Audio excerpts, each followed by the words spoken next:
Salut et bienvenue dans cette nouvelle vidéo. Si vous me découvrez aujourd'hui, cette chaîne parle de troubles mentaux de manière accessible et bienveillante. Et si vous revenez, merci pour votre fidélité, ça me fait vraiment plaisir. Aujourd'hui, on va s'attaquer à quelque chose qui me tient vraiment à cœur, les idées reçues sur les troubles mentaux. Vous savez, ces petites phrases qu'on entend partout, ces vérités qu'on se transmet sans vraiment les questionner et qui font parfois plus de mal que de bien. J'ai sélectionné 5 idées reçues qui reviennent constamment, que ce soit dans les conversations, sur les réseaux sociaux ou même parfois dans les médias. On va les décortiquer ensemble, comprendre d'où elles viennent, pourquoi elles sont problématiques et surtout quelle est la réalité derrière. Alors installez-vous confortablement, on a du pain sur la planche. Idée reçue numéro 1. Les troubles mentaux, c'est juste dans la tête, il suffit de se ressaisir. Commençons fort avec probablement la phrase la plus agaçante qu'on puisse entendre quand on souffre d'un trouble mental. Allez, secoue-toi, c'est juste dans ta tête, il faut que tu fasses un effort de volonté. Cette idée reçue part peut-être d'une bonne intention, l'envie d'encourager, de motiver, mais elle révèle une méconnaissance totale de ce que sont réellement les troubles mentaux. Déjà, dire que c'est juste dans la tête, c'est un peu comme dire à quelqu'un qui a une jambe cassée que c'est juste dans sa jambe. Oui, techniquement c'est vrai, mais ça n'enlève rien à la réalité de la souffrance et du dysfonctionnement. Les troubles mentaux ont des bases neurobiologiques très réelles. Prenons la dépression par exemple. On sait aujourd'hui qu'elle implique des déséquilibres dans les neurotransmetteurs comme la sérotonine, la dopamine ou la noradrénaline. Ce ne sont pas des pensées négatives qu'on peut chasser d'un claquement de doigts. C'est un dysfonctionnement chimique du cerveau. Mais il y a plus que ça. Les troubles mentaux ont aussi des composantes génétiques. Si vos parents ont souffert de dépression ou de troubles anxieux, vous avez statistiquement plus de risques d'en développer aussi. Ce n'est pas de la faiblesse, c'est de la biologie. Et puis, il y a l'environnement. Traumatisme, stress chronique, événements de vie difficiles. Tout ça peut littéralement modifier la structure de notre cerveau. Les neurosciences nous montrent que le stress prolongé peut réduire le volume de certaines zones cérébrales, notamment l'hippocampe qui joue un rôle crucial dans la régulation de l'humeur. Alors quand quelqu'un dit « il suffit de se ressaisir », c'est un peu comme demander à quelqu'un qui a le diabète de faire un effort pour que son pancréas produise plus d'insuline. Ça ne marche pas comme ça. Ça ne veut pas dire qu'on est impuissant face aux troubles mentaux. Attention. La thérapie, les changements de mode de vie, parfois les médicaments, tout ça peut vraiment aider. Mais c'est un processus complexe qui demande du temps, de la patience et souvent de l'aide professionnelle.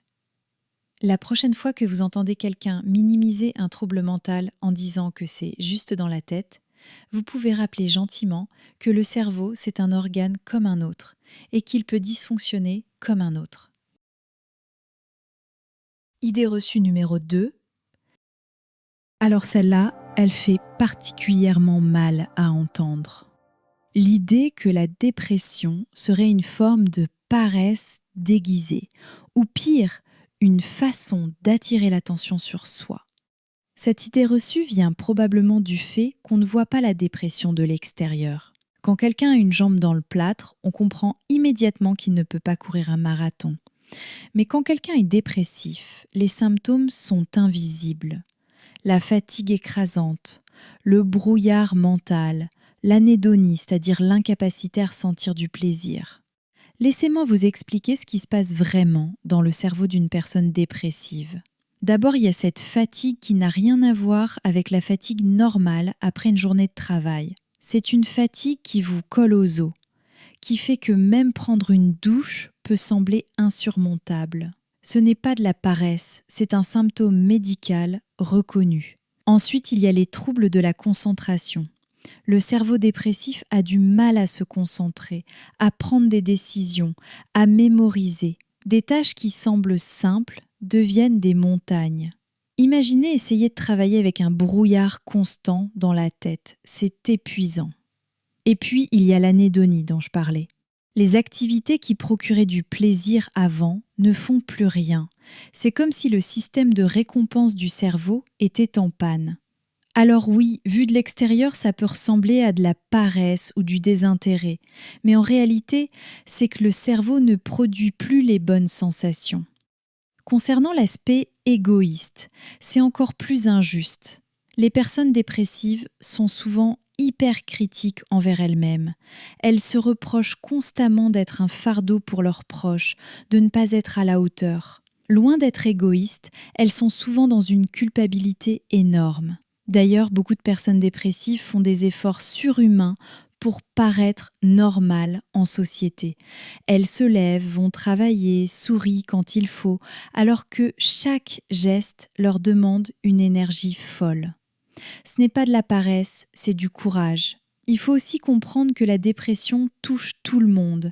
Des PDG aux artistes, des étudiants aux retraités, des gens qui ont tout pour être heureux aux autres. La dépression ne fait pas de distinction sociale, professionnelle ou personnelle. J'ai lu une fois une comparaison qui m'avait marquée. Imaginez que votre téléphone soit constamment à 5% de batterie. Techniquement, il fonctionne encore, mais chaque action lui demande un effort énorme et risque de l'éteindre complètement. C'est un peu ça, vivre avec une dépression. Alors, la prochaine fois que vous voyez quelqu'un qui semble moins productif, moins sociable, moins énergique qu'avant, avant de penser paresse ou égoïsme, pensez peut-être à demander « ça va ?» Parfois, c'est tout ce dont la personne a besoin pour commencer à aller mieux. Idée reçue numéro 3. Les troubles anxieux, c'est juste du stress normal. Tout le monde en a. Ah, celle-là aussi, elle est frustrante. Mais enfin, tout le monde a du stress au travail. Moi aussi, je suis anxieux avant un examen. Oui, c'est vrai, l'anxiété fait partie de la vie normale. Mais il y a une différence énorme entre l'anxiété normale et les troubles anxieux. L'anxiété normale, c'est cette petite pointe de stress avant un entretien d'embauche, cette nervosité avant de parler en public, cette inquiétude quand on attend des résultats médicaux. C'est adaptatif, ça nous aide à rester vigilants et à bien nous préparer. Et surtout, ça passe quand la situation stressante est terminée. Les troubles anxieux, c'est complètement différent. C'est une anxiété qui devient chronique, disproportionnée par rapport à la situation et qui interfère avec le fonctionnement quotidien. Et je peux vous dire que c'est loin d'être juste du stress normal. Prenons l'exemple du trouble anxieux généralisé. Les personnes qui en souffrent vivent dans un état d'inquiétude constant. Elles s'inquiètent pour des choses qui ne se sont pas encore produites, pour des scénarios catastrophes qui ont très peu de chances d'arriver. Leur cerveau est constamment en mode alerte rouge, comme s'il y avait un danger imminent, alors qu'objectivement, il n'y en a pas.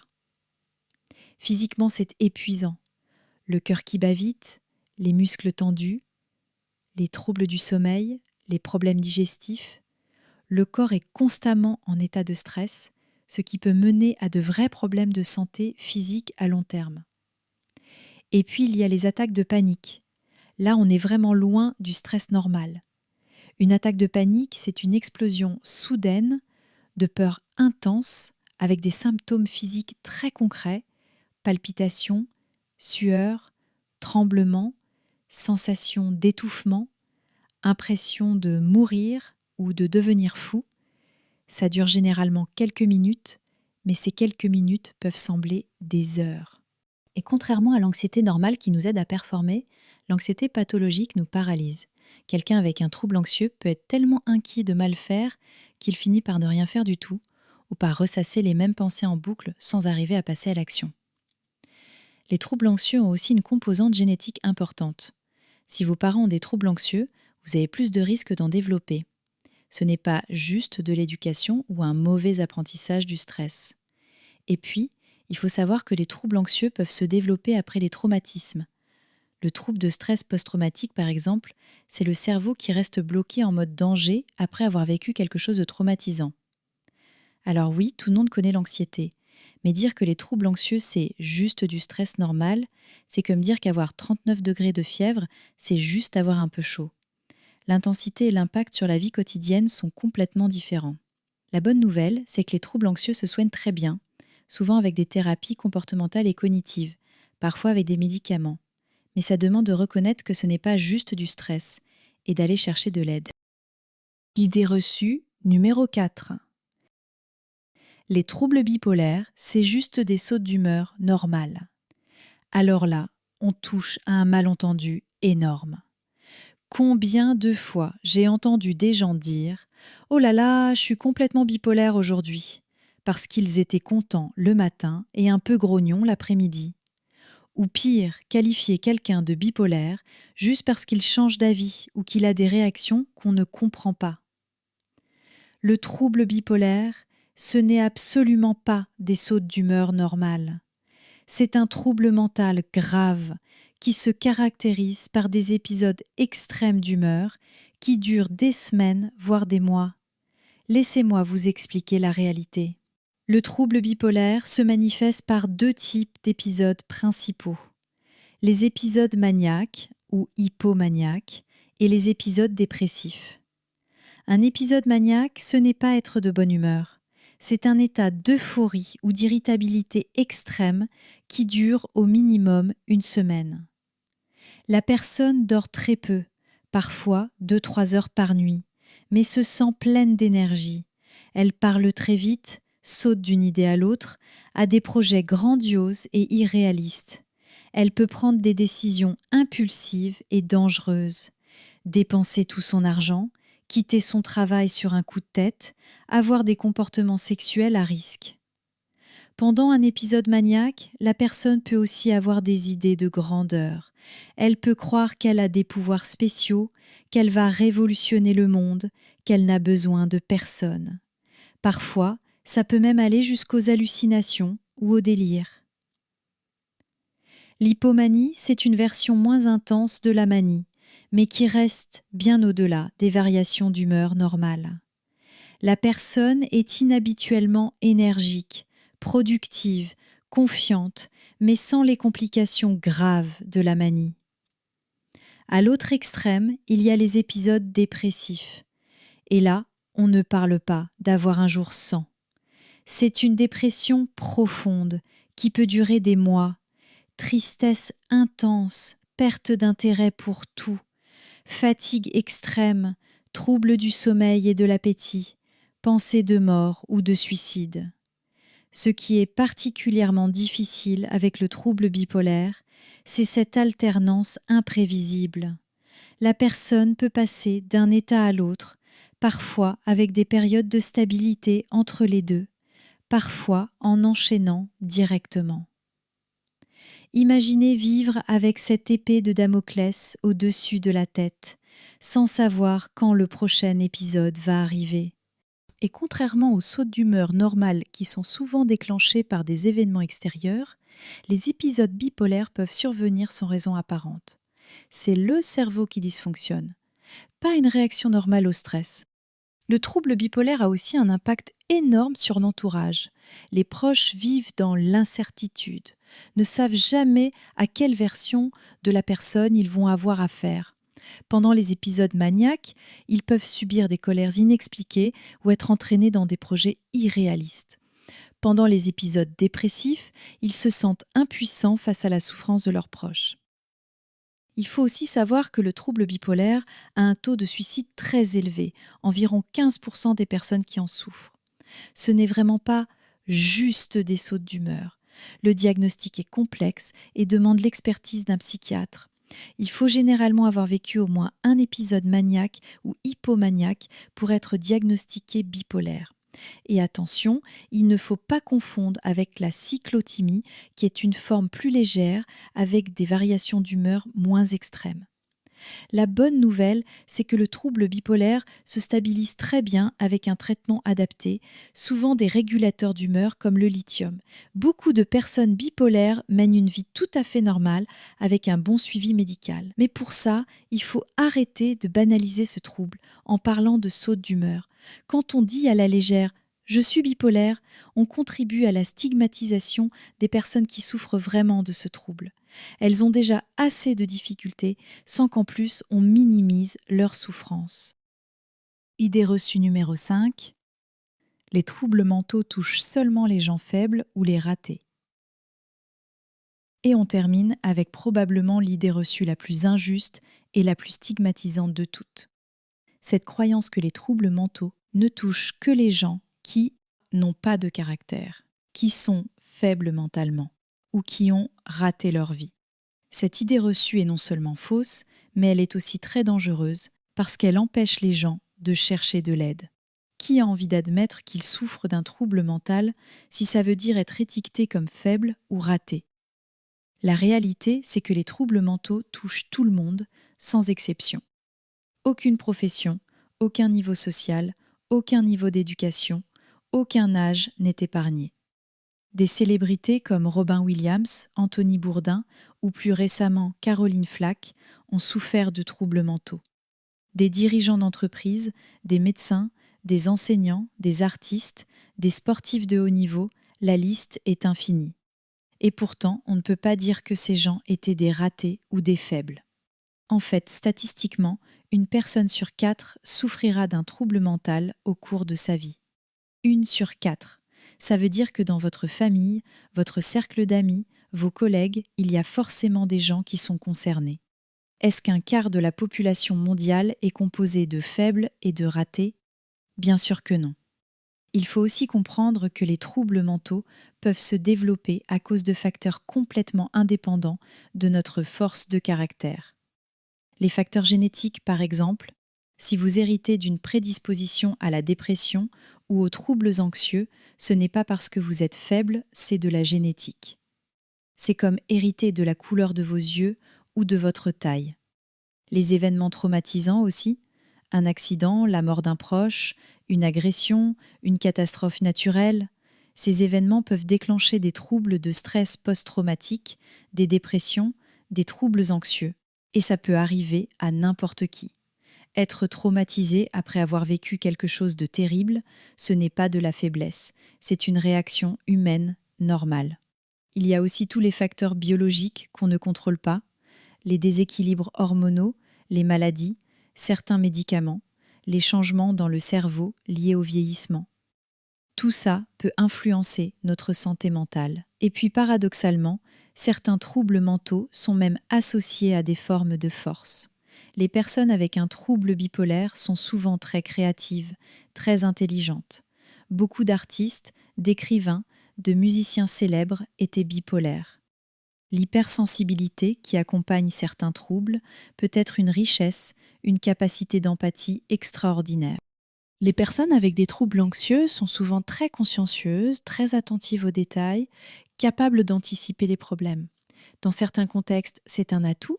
Même la dépression peut révéler une forme de sensibilité, de profondeur, de capacité à ressentir intensément les choses. Ce ne sont pas des faiblesses, ce sont des différences. Il faut aussi arrêter d'associer troubles mentaux et échec social.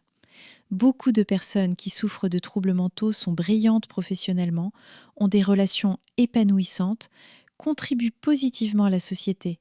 Elles ont juste besoin de soins, comme quelqu'un qui a du diabète a besoin d'insuline. D'ailleurs, demander de l'aide pour un trouble mental, c'est faire preuve de courage, pas de faiblesse. Il faut une force énorme pour reconnaître qu'on va mal, pour accepter d'être vulnérable, pour entreprendre un travail sur soi. Les personnes qui vont en thérapie ou qui prennent des médicaments pour leur santé mentale font preuve d'une maturité et d'un courage remarquables. Et puis, il faut savoir que beaucoup de personnes avec des troubles mentaux développent une résilience exceptionnelle. Elles apprennent à gérer des défis que d'autres n'auront jamais à affronter. Elles développent des stratégies d'adaptation, une connaissance de soi, une empathie qui peuvent être de vrais atouts dans la vie.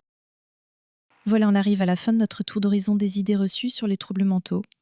J'espère que ça vous a aidé à y voir plus clair et surtout à comprendre pourquoi ces idées reçues peuvent être si nocives. Parce que c'est ça le vrai problème avec ces idées reçues. Elles empêchent les gens d'aller chercher de l'aide. Quand on pense que c'est juste dans la tête qu'il suffit de se ressaisir, qu'on va passer pour quelqu'un de faible, on hésite à consulter. Et pendant ce temps, la souffrance continue.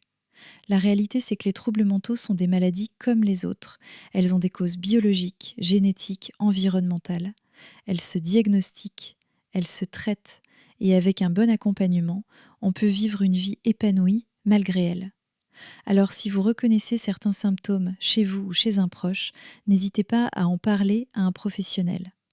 Un médecin généraliste peut déjà vous orienter, et ensuite il y a les psychologues, les psychiatres, les thérapeutes. L'aide existe et elle est efficace. Et si vous entendez quelqu'un véhiculer une de ces idées reçues, n'hésitez pas à rectifier gentiment.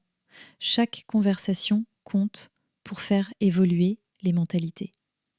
Dans les prochaines vidéos, on va commencer à explorer différents troubles mentaux en détail. Je vais vous expliquer leurs symptômes, leurs causes et les traitements qui existent. Et comme toujours, n'hésitez pas à me poser vos questions en commentaire, ça m'aide vraiment à choisir les sujets à aborder. Merci de m'avoir écouté jusqu'au bout. N'oubliez pas de vous abonner pour faire grandir la chaîne et un petit pouce bleu fait toujours plaisir. Alors à bientôt pour la prochaine vidéo.